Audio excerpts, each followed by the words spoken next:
இப்போது இங்கே தெரியுது அந்த லீக்கு. இருங்க, அதை நான் உங்களுக்கு காட்டுறேன்.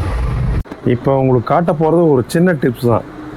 பர்டிகுலராக இந்த புல்லட்டு யூசிஇ மாடலில் இது பாருங்கள், இது போல்ட்டு நம்ம ஒர்க் ஷாப்பில் இப்போ புதுசாக போட்டு அனுப்பிச்சது. ஆனால் இந்த லீக் வந்துருக்கு. இது பீடிங்கு புதுசு. முக்கியமான காரணம் என்னென்னா, இப்போது ஃபுல் டைட்டில் இருக்குது, இதுவும் ஃபுல் டைட்டில் இருக்குது. At the same time play வரும். இதுதான், இதை மட்டும் கொஞ்சம் கவனமாக பார்த்துங்க. ஒரு வண்டியிலையும் செக் பண்ணிங்க.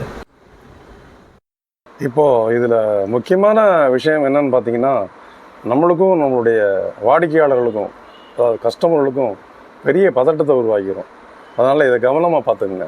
இந்த லீக்கை எப்படி நம்ம சரி பண்ணோம், அதில் உடஞ்ச போல்ட்டை எப்படி எடுத்தோம் அப்படிங்கிறத அடுத்த வீடியோவில் பார்த்து தெரிஞ்சுக்கலாம்.